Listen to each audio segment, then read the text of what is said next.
পাকালো। তোকে আমি কতবার বলেছি এই বুড়া বুড়িকে তাড়াতাড়ি বাড়ি থেকে বিদায় করো। আমার যদি একটা কথা শুনি। দেখো বৌমা, আমি কি এগুলো শখ করে করি বলো? কদিন থেকে শরীরটা ভীষণ খারাপ। এই বুড়ো শুধু মুখে মুখে তর্ক। বৌমা, কে বৌমা?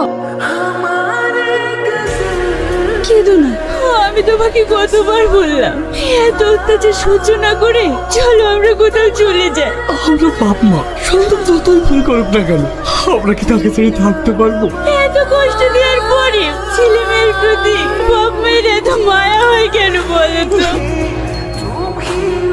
আর থাক থাক, আর দিস না। খাও তো, কতদিন আসুনি বলো তো? আজ 1.5 মাস পর আসছো। তোর শ্বশুর শাশুড়িকে দিয়েছিস তো? ছাড়ো তো ওদের কথা। আর এক পিস নাও। না না। আরে খাও তো। কিরে, কদিন থেকে দেখছি তোর মনটা খারাপ, কিছু হয়েছে? আর বলিস